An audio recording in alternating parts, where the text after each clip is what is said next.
Magandang umaga po sa lahat. Sa lahat po ng ating mga panauhin bandalan. Hindi ko na po iisa-isahin.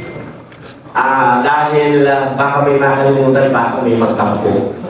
Diba? At meron din tayong panauhin na mga mula sa ating mga magsasaka, mga mangingisda, sa ating mga mahal na katutubo, sa ating mga resort owners nandito. We have a visitor here, a resort owner, no? An American citizen. Sir, good morning, sir. Misa-misa, kailangan din natin mag-English. Diba? Maintindihan tayo. Diba? Pero sabi nga nila, panahon na, no? Panahon na ma-realize na ating natin lahat na dapat hindi na pinagtatalunan kung ang gagamitin ng National Medium of Instruction ay English ba o Filipino. Our ASEAN neighbors and even Europeans and Americans, no? They have already settled, no? Na kinakailangan ang medium of instruction nandoon sa native language natin. Ang mahalaga daw, sabi ng pag-aaral, yung lalim ng pag-unawa ng bawat isa. Hindi yung galing ng pag-i-English. Tayo lahat ng mga Pilipino. Kaya, ngayon, mula simula ngayon, hanggang ako ay matapos, next year, no?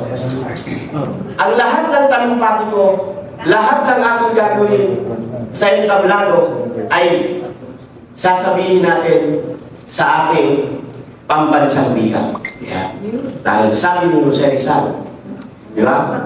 Ang hindi daw magmahal sa sariling wika ay dahil ba? Yun.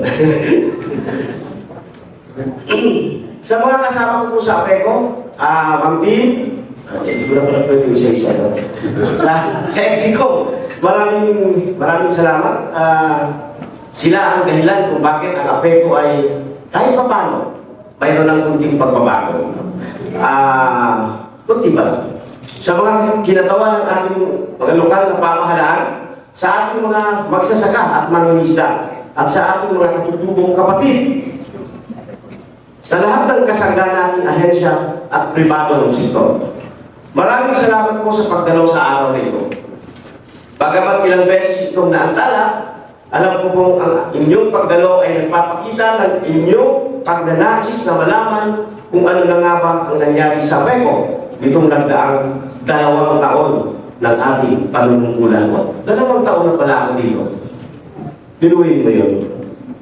Kami din po ay nakikibahagi sa ating mga kababayan, mga kapatid na katutubo na sa lantaran ng mga nagdaang bagyo, lalo na ang bagyong Uwan. Ito naman si Uwan, patapos na lang ang taon, dumaan pa. Gusto pa kang bumalik Di ba? Nung nakaraan, may balita pa, gusto pang bumalik. Tumama mismo sa Hilagang Aurora, sa Dinalungan, Kasiguran, at Pilasan. 2 taon na ang nakalipas mula nang tayo ay bigyan ng pagkakataong buhayin muli ang APECO. Doon, marami ang nagtanong. May saysay pa ba ang APECO? May kinabukasan pa ba ito? Ngayon, malinaw ang sagot. May APECO ba? At ang mas mahalagang sagot, higit sa lahat, marami ang magagawa ng APECO kung ito ay buhay at ito ay mortal. Isang APECO na nakabangon mula sa mga isyong iniwan, muling nagkamit ng tiwala ng pamahalaan at ng mamamayan. At ngayon nagsisimula ng bagong yugto ng pag-asa at pag-ulay. Ito ang kwento ng pagbabawi, pagbangon, at pag-usbong. This is our story of redemption, recovery, and resurgence. Nang tayo ay nagsimula, malalim ang hamon. Kakulangan sa pondo, walang tiwala ang pamahalaan, kulang sa tao, at mabigat ang iniwang pananagutan.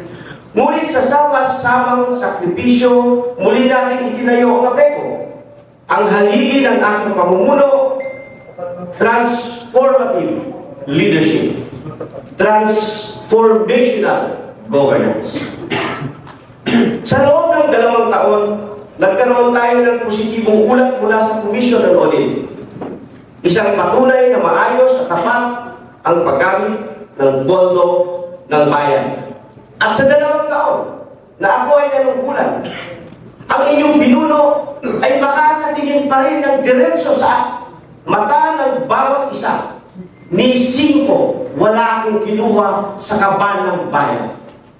Ni 5, wala akong hiningi sa mga kontratista. Ni 5, hindi ako tumanggap sa inabutan kong Pogo operator. Bagkos, pinaalis pa natin ang Pogo operator. Nagpatupad tayo ng transformative governance. Tayo ay naging bukas sa pakikipag-usap at mga desisyon ay nakaugat sa tiwala ng tao. Hindi lang po tayo nagpatakbo ng tanggapan. Tayo ay nakinig sa ating komunidad, sa ating mga magsasaka, sa ating mga mangingisda, at mga katutubo. Bakit mahalaga ito? Sapagkat ang pagunlad ay hindi para sa apeko. Ang pagunlad ay hindi para sa mga pinuno. Ang pagunlad ay para sa mga maliliit nating kababayan. Walang kwenta ang mga talumpati, ang lahat ng mga sinasabing achievements kung hindi nito napapaunlad ang bawat pamilya. Sabi ko nga, kaya lagi ko sinasabi sa aking mga kasama, sinusolve natin ang lahat ng problema, pero hindi natin pwedeng iwanan ang ating mga kasama sa apeko. Sinasabi natin, ipagtanggol ninyo ang apeko. Sabihin ninyo, ipagmayabang na ninyo kasi ganito na ang apeko. Pero, magagawa pa ito ng ating mga kasama empleyado kung pag-uwi nila sa bahay, ang sweldo nila ay 5,000, 6,000, 7,000. May sakit yung anak pagdating sa bahay, walang pampagamot. May project yung anak, walang pambili ng proyekto. Kulang na kulang. Ang laging pa rin sinasabi ko sa aking mga kasama, ang Estado, the state has to engage in the highest form of social transfer. Sabi nila, yearly, mayroong 5%, 6%, 7%. Umabot pa nga daw ng 8% eh. Nag-trip nga lang yung Luzon Green. Hindi kinaya ng ekonomiya. Pero bakit? Sa 120 million na mga Pilipino, ilan ang mahirap? 60%, 70%. Sasabihin nila, 17 million lang daw ang mahihirap. Eh paano? Yung isang araw daw na pwedeng mabuhay ang isang tao, 78 pesos, pwede ba yun? Siyempre hindi. Alam natin mali. Ito yung sinasabi ko. Mula noon, ilang administrasyon ang nakalipas. Ganun ang kwento. Pero bakit patuloy pa rin ang kahirapan? Kinakailangan ibaba ang pagunlad sa tao. At ang pagunlad, kinakailangan ang tinatawag nilang mataas, high-income economy dapat. Eh paano tayo magkakaroon ng high-income economy? Sabi nga ng mga nabasa ko at mga napanood ko, the Philippines is a manufacturing desert. Hindi tayo industrialisado. Ano ang inaasahan natin? Service sector. Diba? Wala. Yung pinagyayabang natin lagi na binibigay ng yung niririmit ng ating mga OFWs. Pero may car assembly ba dito sa atin? May manufacturing ba ng appliances sa atin? May manufacturing. Pero food manufacturing. Yung value added, napakaliit.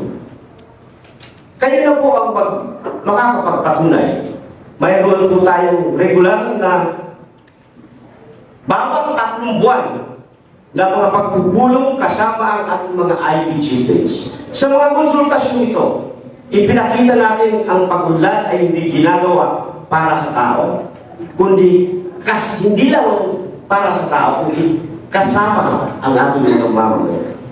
Ang dating hindi mapasok na APECO ay naging bukas, pati na sa mga katutubo. Mayroon po tayong IP desk at IP lounge sa loob mismo ng APECO. Nagsisilbing direktang ugnayan ng ating ahensya at ng ating mga mahal na katutubo. At kung hindi pa po nakakarating sa atin ang mga katutubo, tinulungan po natin sila para yung matagal na nilang hinihingi sa pamahalaan, yung CADP. No?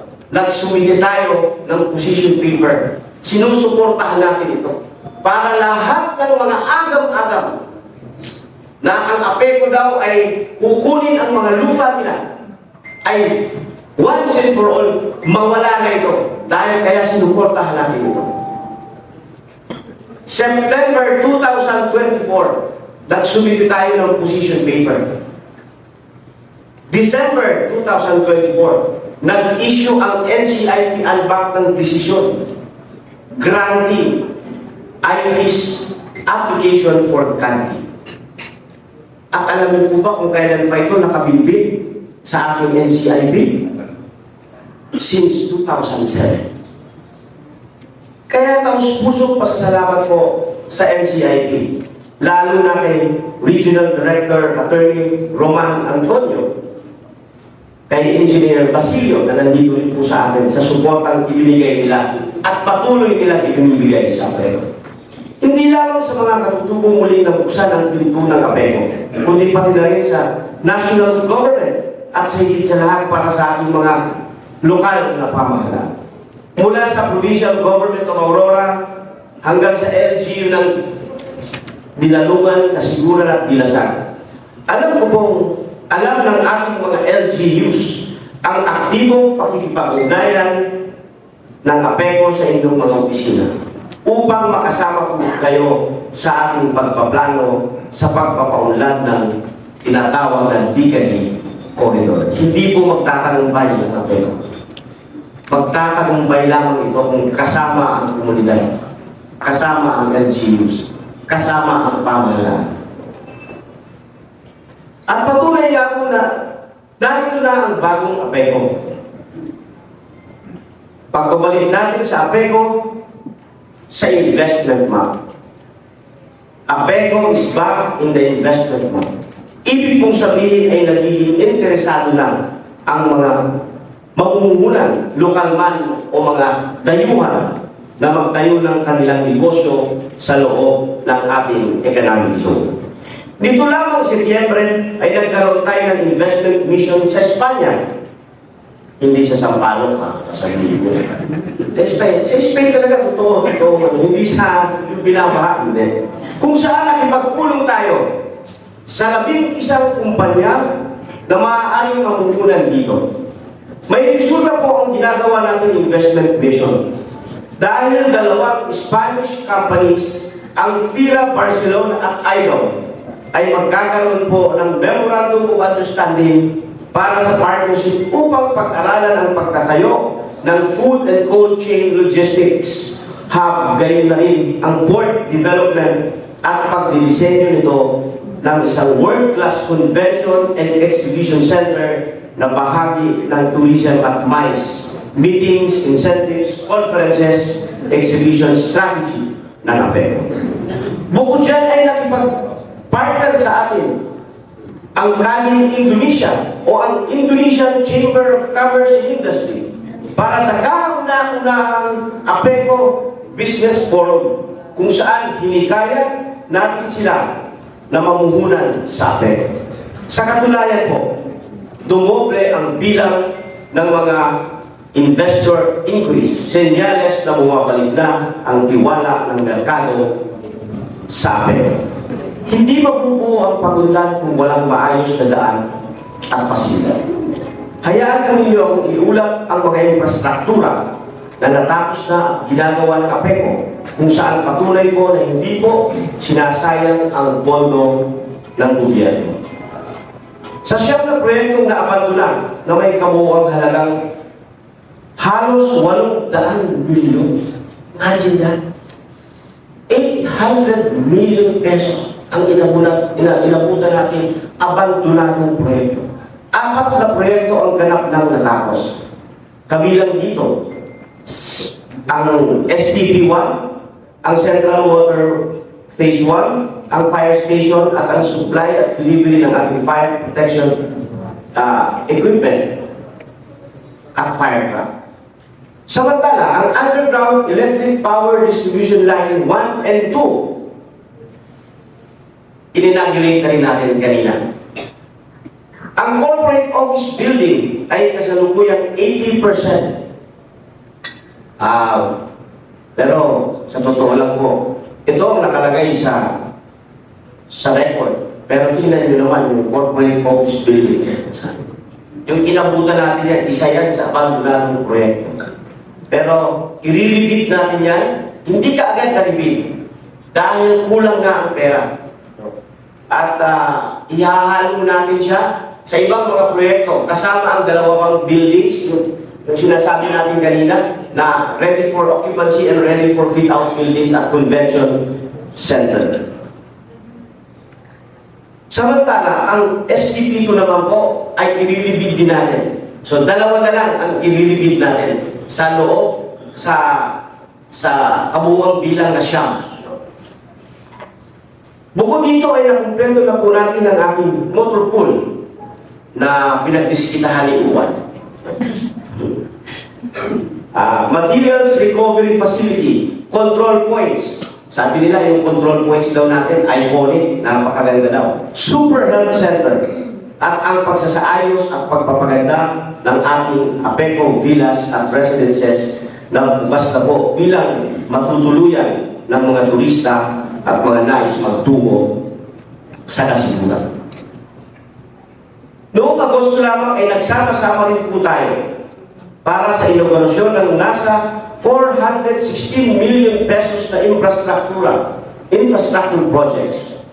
Para po sa, hindi pala inauguration, groundbreaking.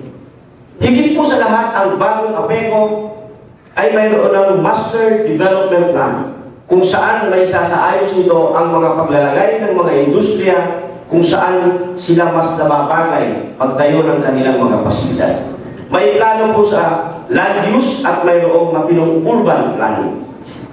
Isinabay din natin ang ating Master Development Plan sa pambansang direksyon matugon na tumutugon sa mga prioridad na sektor ng bansa gaya ng national security sa pamamagitan ng pagtatayo ng defense manufacturing hub, food security, energy security sa pamamagitan ng clean energy at hindi po mawawala ang turismo. Kasabay ng pag-imbita ng mga negosyante sa mga sektor na ito, hinihikayat din natin ang ating pribadong sektor upang mamuhunan sa ating Apeco Seaport at airport. Naririnig natin, sayang daw ang pondo ng bayan sa mga infrastruktura. Kailangan talaga natin ng mga infrastruktura, ng mga road network, ng Central Water, ng UPDN, dahil walang pupunta sa Apeco kung walang mga basic infrastructure. Noong October 28, nga lamang ay pumirma tayo ng Memorandum of Agreement kasama ang isang design and engineering company mula sa South Korea, ang Yushin Engineering Corporation, para sa pag-update ng feasibility study ng gagawing Kasiguran International Newport. Sa pamamagitan nito, magiging handa na ang Apeco na maging transshipment hub at karapat-dapat na tayo matawag na gateway to the Pacific. Tungkol naman po sa Apeco Airport, malapit na pong matapos ang mga corrective measures na inirekomenda sa atin ng CAA. Nakita po ninyo sa ating Facebook na may mga lumalapag na mga eroplano sa ating airstrip sa pamamagitan ng one-time permit. Ito po ay mga chartered flights. Ngayon po ay may pagtatapos natin ang corrective measures, ay magagawa na po tayo ng permit to operate. Inaasahan po natin na makukuha nito bago matapos ang taon. At sa first quarter po ng 2026, ay pasisimula na po natin ang pagpapatayo ng terminal building para magkaroon na po tayo ng commercial flights. So we're expecting, Mr. Speaker, distinguished sponsor, the airport is the most important, so that they can traverse those product they have 2026 ang completion. First quarter,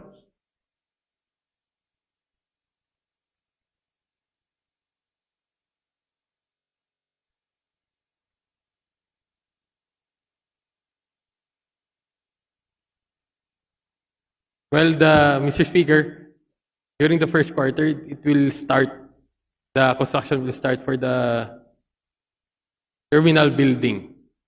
So, next year po, sisimulan pa lang, Mr. Speaker. yes, Is that correct? Mr. Speaker. So how long this will be in operation? So, for APECO, it's mainly dependent on the budget they receive from Congress. So, So the budget you received, Mr. Speaker, I don't think it's not even enough. It's only 262 million. No? yes, Mr. Speaker. Yes, I think we need to push more, to put more budget. So airport is very important, no? For international investor to come in, especially in Aurora province. So I think we have you being the vice chairman of operation, I think you can ask them to put more money.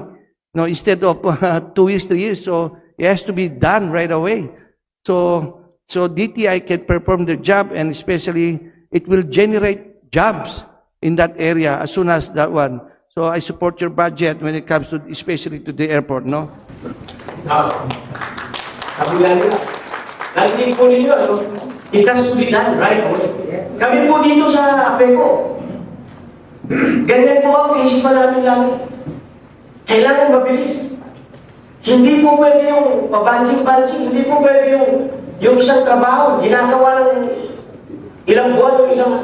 Kasi sabi ni General Patton, ano sabi ni General Patton na a good and imperfect plan, imperfectly executed today, is way, way, way, way better than a perfect plan executed tomorrow. Yes, of course, it's given na dapat tapat ang lingkod bayan. Given yun. Hindi variable. Given. It's a given. Kinakailangan tapat ang lingkod bayan. Pero hindi po yan ang dahilan kung bakit mahirap ang Pilipinas. Alam niyo po kung anong dahilan? Kasi wala tayong industrial policy. Hindi tayo dumaan sa industrialization. Kung gusto po natin, nais po natin maging high-income economy, kinakailangan nandiyan lahat ang mga manufacturing companies. At yan po ang gustong mangyari ng pamunuan ng APECO. Yung mga nakikita po ninyo ngayon, sabi ko nga po, wala pa po yan. Sabi ko sa kanila, sa mga kasama ko, nasusolve na natin yung 800 billion. Nabawi natin to sa POGO. Napaayos natin ang administration building. Ayan. May uupa na sa ating mga villas. No? At mga residences. Yung may darating po kasing 45 na mga US Army dito sa atin. At upa from March 6 to May 1. At magbabayad po sila ng 4.7 million. Yan yung mga tinatawag na low-hanging fruits. Pero hindi yan.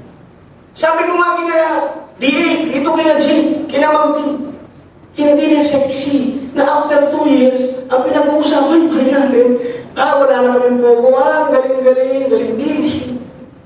Wala. Tsaka tigilan din natin yung mga kaisipan na, ang galing-galing naman, ang galing-galing naman. Wala pa nga eh.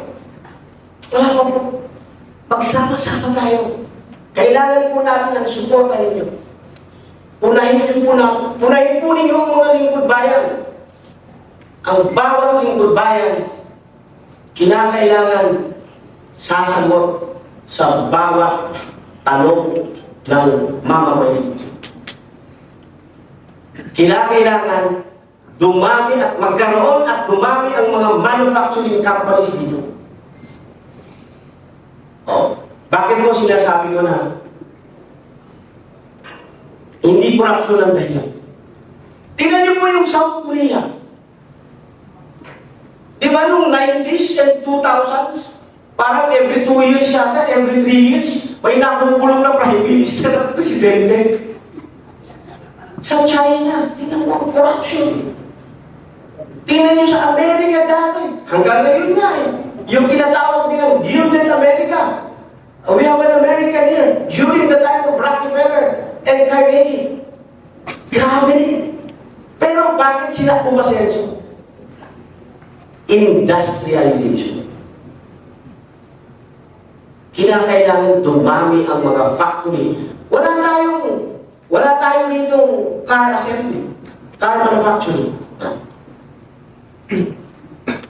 Di ba?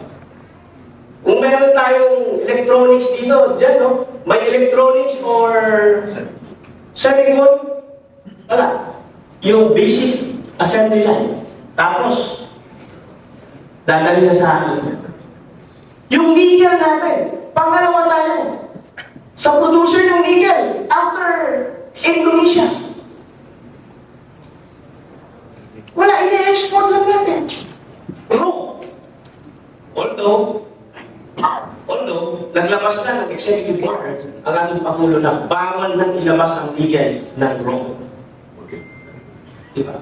So, yun po yung pamantayan natin dapat ngayon sa ating mga leader. Kaya ako, sa 2028 po, no, hindi na ako titingin doon sa mga walang kurap, walang mahirap. Kung sino ang mayroong industrial policy, yun ang pipiliin ko. Tandaan ninyo, alam niyo kung sino ang isang leader? Matutuwa kayo kasi kababayan nyo to. Na ganyan ang kaisipan, yung industrialization. Alam niyo kung sino? Si Secretary Sanyangga. Alam niyo kung bakit? Siya ang author ng Tatak Pinoy. Basahin niyo po ang Tatak Pinoy, no?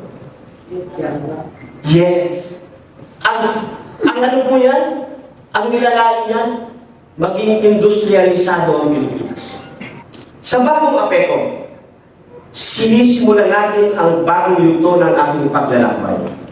Ang paglalagay ng pundasyon ng industrialisasyon. Ano natin, ano? Ambisyoso. Ambisyoso tayo. Pero, kailangan ng leader ambisyoso. Hindi po pwedeng pagkatapos ng 15 days, tatanggap na sweldo, 30 days, tatanggap ng sweldo ng hindi nag-iisip para sa bayan. Kinakailangan mag-isip, trabaho, mag-isip, trabaho. Dapat ganun ang lingkod bayan.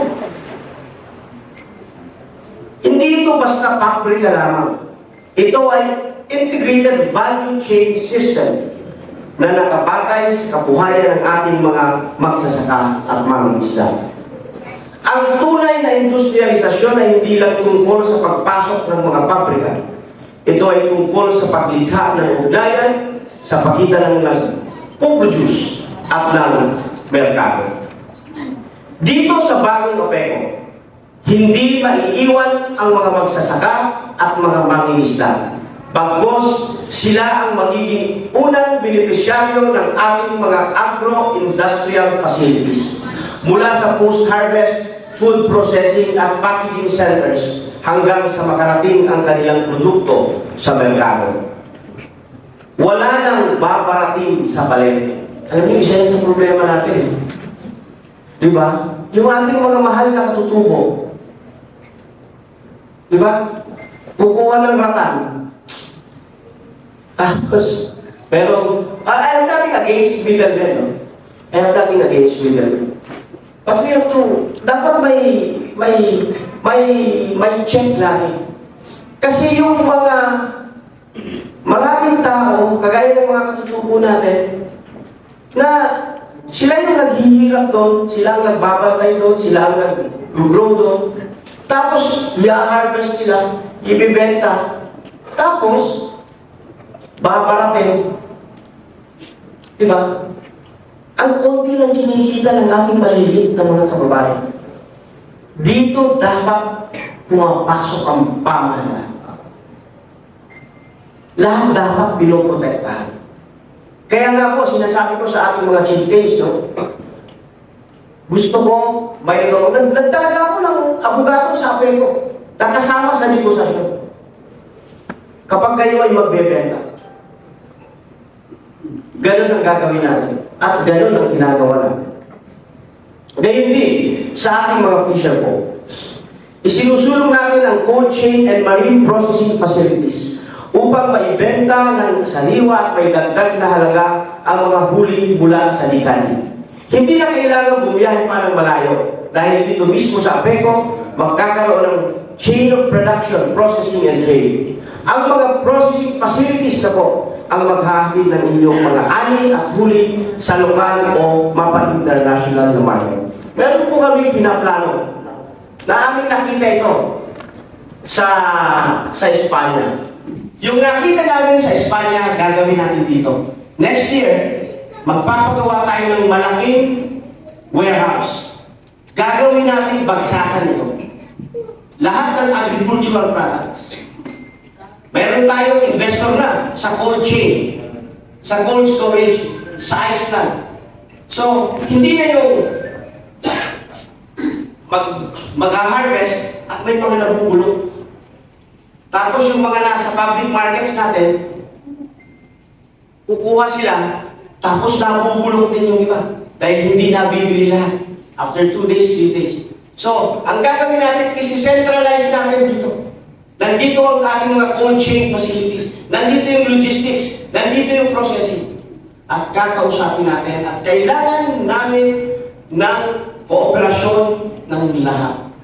Ng local government units, ng mga association, ng resort owners, yung association ng mga magsasaka, ng mga mangingisda, mga asosasyon ng public markets. Kailangan natin ang Department of Trade and Industry. Ganito. Kasi ganito yung nakikita natin at nakita natin. At hindi bibitawan ng gobyerno. Iba ang magiging estilo natin dito. Kinakailangan gobyerno ang nangunguna. Gusto natin maging industrialisado, it has to be the government. Kaya ito si Jim, may kausap ngayon. Ang instruction ko sa aking business development, kinakailangan hanapin natin yung mga namamatay ng industriya natin. Sapatos, ano pa? Textiles. Dalhin natin dito. Ibigay natin lahat ang pabor ng gobyerno para matulungan natin sila. At may kausap si Jim ngayon. Ito, nakita ko rin ito. Yung nagmamanufacture ko ay yung inventor ko ng helmet cleaner. Ayan, tino mo. Ang dami natin magagaling. Kailangan ng suporta ng gobyerno. Ayun, imimit po namin. Dadalhin natin dito. Jim, nagkausap na kayo, di ba?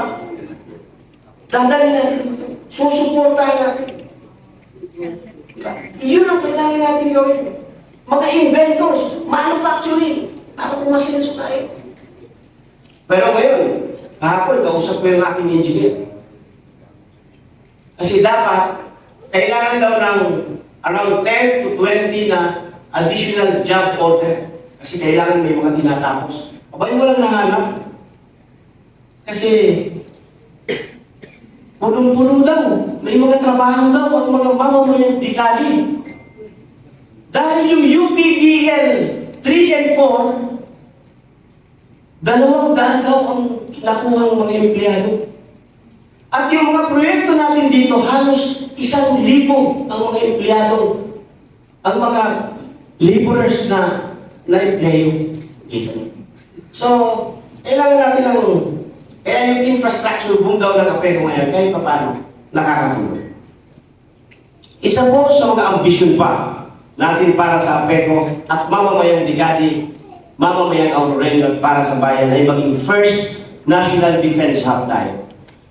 1965. Mag-isa na ang Singapore. 1965 lang, ha? Imagine, after a decade lang, buo na ang kanilang manufacturing companies. Nag-industrialize na. Dahil pinagsama nila ang depensa at ang ekonomiya.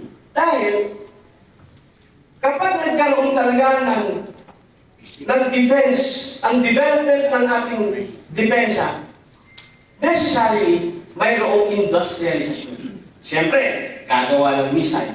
Siyempre, gagawa ng mga ammunitions. Gagawa ng mga drone. Gagawa lahat ng mga defense equipment. Ng mga tinatawag na defense material. Talagang mag-i-industrialize. Kaya ang bilis-bilis ng Singapore, di ba? Napansin niyo po ba? At gobyerno dapat ang namumuna. Hindi privado. Hindi mo pwede, kukuha na naman ang pribadong sektor, o gawin nyo sa amin ito, mag-manufacture kayo. Hindi. Bakit po? Pag inaral po natin, Singapore, Taiwan, Japan, South Korea, Indonesia, Vietnam, ang mga defense manufacturing, ang may-ari, ang gobyerno. When I say may-ari, majority state lagi ang gobyerno. Lagi tayong binabagyo. Kapag nakarely tayo sa turismo, ilan yan. Diba? Pero huwag natin iwanan ang turismo. Pero kinakailangan natin pumunta sa manufacturing. Hindi po ibig sabihin nito ay magkakaroon ng kampo ang mga dayuhang sundalo. Hindi po. Hindi po ibig sabihin nito ay pagpasok sa giyera. Ito po, ano? Di ba lagi natin naririnig? Bakit? Kailangan natin gawin yan. Wala naman tayong palama sa China. No. Alam niyo po, re-respetuhin tayo ng mga ASEAN neighbors natin, lalo na ng China, kung malakas ang depensa militar natin. Ang Department of National Defense ay bumisita kamakailan lamang upang tingnan ang potensyal ng APECO bilang defense hub. Tiwala po ako na ang ginawa natin nilang ocular visit ay magkukumpirma na ang APECO ay isang national asset pagdating sa defense side. Madalas natin marinig na sinasabi na kaya mahirap ang Pilipinas dahil sa korupsyon. Sa akin pong pananaw, hindi mahirap ang Pilipinas dahil lamang sa korupsyon, kundi dahil matagal tayong kinapos sa pagsusulong ng tunay na industrialisasyon. Ang kakayahang lumikha, magproseso at pagdagdag halaga sa sariling likasya. Sa halip na umunlad tungo sa paggawa ng mga produktong Pilipino para sa daigdig, nananatili tayong umaasa sa pag-aangkat ng mga kalakal at sa pagluluwas ng hilaw na materyales. Sa bagong APECO, nais natin magkaroon ng mas matatag na pulisiya para sa paggawa, teknolohiya at infrastruktura. Mas maraming trabahong de kalidad at industriyang kayang tumindig sa sariling paa at malilikha. Ang tunay na solusyon sa kahirapan ay hindi lamang paglaban sa katiwalian, kundi ang pagbago ng pambansang industrialisasyon bilang haligi ng matatag na ekonomiya.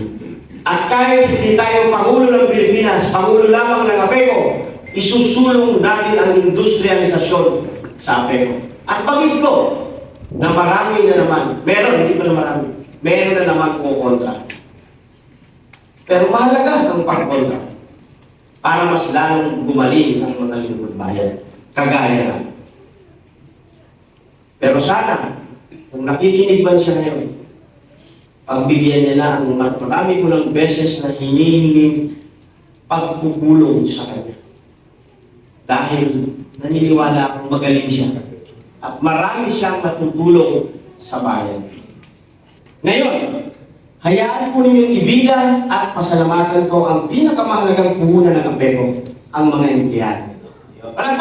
Palagpakan natin ang mga empleyado ng APECO. Ang mga empleyado ng APECO ngayon, down to the last centavo ibinibigay para sa bayan. Kahit limitado ang pondo at tao, naitawid ninyo ang imposibleng gawain. Maraming salamat sa pagsuporta at pagtitiwala sa adhikain ng bagong Panguluan ng APECO. Alam ko pong nararamdaman ninyo na sa loob ng 2 taon ay parami ng parami ang trabaho at tila nadadagdagan at nadadagdagan pa. Alam niyo ba, nung dumating ako dito, walang 150 ang mga kasama namin. Ngayon, 260 plus na. Kasi kailangan natin ng mas maraming magtatrabaho. Mas marami nang nagtitiwala at naniniwala sa ating layunin na paunlarin ang dinalungan, kasiguran, tilasan at ang buong Aurora. Huwag po kayong mag-alala. Hindi po lingid sa inyong kaalaman ang ginagawa nating reorganization at regularization. Walang halaga ang pag-ulan kung ang mga mamamayan ay naiiwan. Pagyayabang ng APECO na ganito na ang nagawa. Tapos yung mga empleyado, nung dumating ako rito, 5,000. May sumusweldo ng 5,000. Sabi ko, ano yun? O ngayon, wala nang sumusweldo ng below 7,900. Marami na ang sumusweldo ng 15,000. Sabi ko sa kanila, patuloy natin tataasan ang sweldo ng mga kasama natin.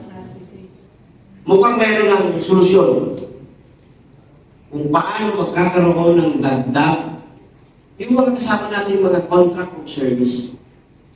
No? Wala kasi silang mga benepisyo. At lagi natin pinag-uusapan paano mabibigyan ng mga benepisyo yung ating contract of service. Walang government benefits.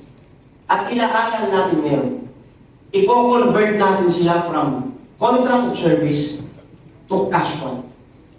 Wala akong ibang tanong, hindi ko sabihin, hindi ito no.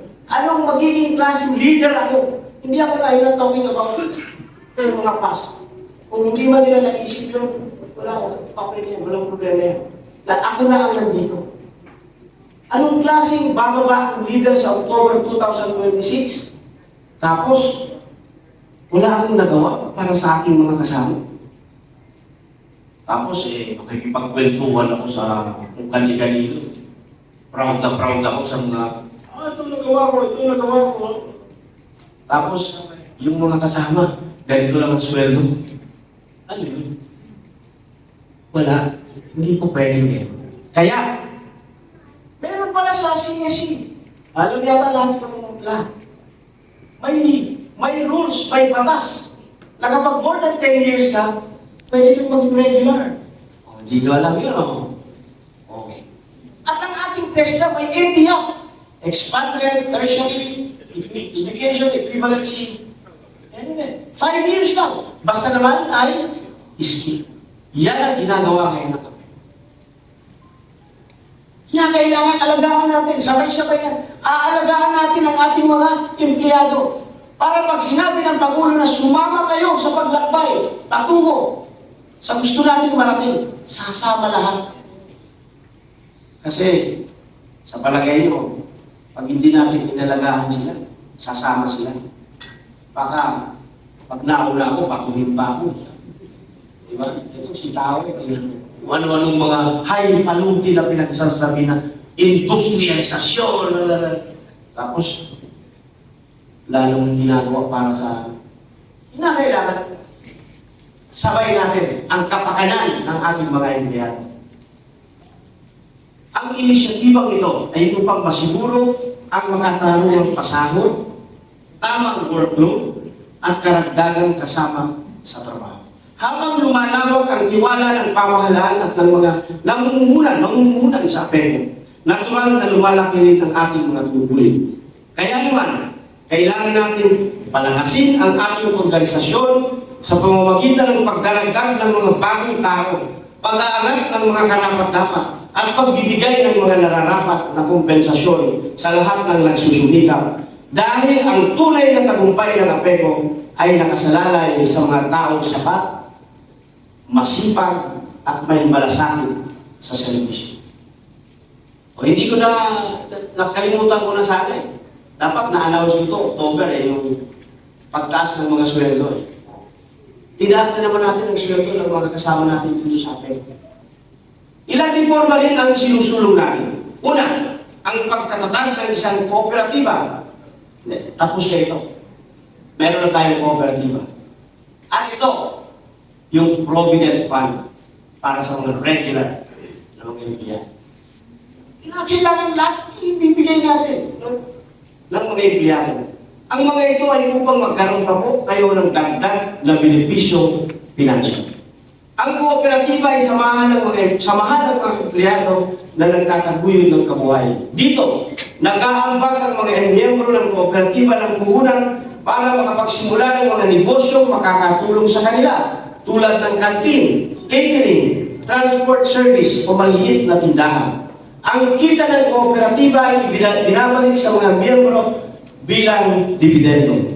Maaari rin itong magpautang o magbigay ng tulong pinansyal kapag ito ay naging multi-purpose cooperative. Ang co ay rehistrado po sa Cooperative Development Authority at mayroon na rin po sa harap, biyaya. Sa madaling sabi, ang co-op ay negosyo ng mga empleyado para sa mga empleyado. Ang Provident Fund naman ay ipon at seguridad ng mga empleyado. May regular na kontribusyon mula sa sahod ng bawat miyembro. Maaari rin magdagdag ng suporta ang APECO bilang employer, lalo na kung mayroong savings ang ating ahensya. Ang pondo ay ginagamit para sa short-term o loans o emergency needs at tumutubo sa interes na mapupunta rin sa mga miyembro. Ang Provident Fund ay rehistrado sa SEC at ino-audit ng Commission on Audit. Ang Provident Fund ay ipon at tulong pinansyal ng mga empleyado na layong magbigay ng kapanatagan sa panahon ng pangangailangan. At upang mabigyan ng natin ng higit na pagpapahalaga ang ating mga kasama, gusto kong i-anunsyo. Hindi no. Nagawa na ito eh. Ang karagdagang sahod para sa ating mes. Lahat ng ating mga empleyado. Ang lahat ng ito ay bahagi ng ating Big Brother program sa APECO, kung saan layunin natin na ang mga reformang ito sa ating organisasyon ay mararamdaman ng bawat isa. At next year, mayroon na akong instruction sa ating Mexico. Kailangan natin i-capacitate ang ating mga kasama.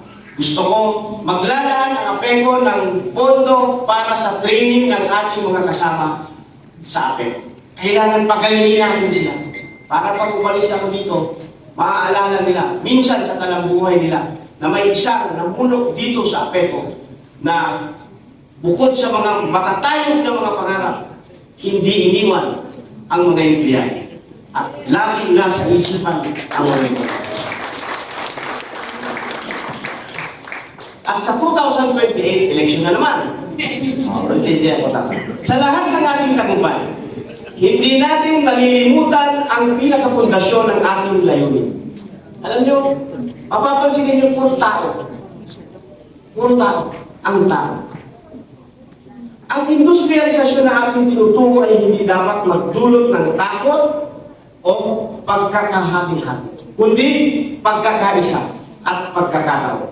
Ito ay industrialisasyong nakaugat sa komunidad na nagbibigay ng mas mataas na kita sa mga magsasaka, edukasyon para sa kabataan, at pagkilala sa kultura ng ating mga kabubuhay. Kaya sa ating pag-usap, ipagpatuloy natin ang tanong na ito. Para kanino ang paglulat? para kanino ka bubuhay. Parang gano'n, no? Parang pag-ibig pa rin. Ang tuwing maririnig natin ang sagot na para sa mga taga-Aurora, doon natin malalaman na nasa tamang landas tayo. Ito na. Ano na lang po, isang paragraph na lang. Mga kasama, yan. Nakalagay na dito, closing. Pero minsan kasi pag nag-closing ako, di ba parang ako lagi yan nag-closing ng mga ano natin? Mga 30 minutes pa rin ako nagsasalita niyan. Mga kasama, hindi madali ang ating tinatahan.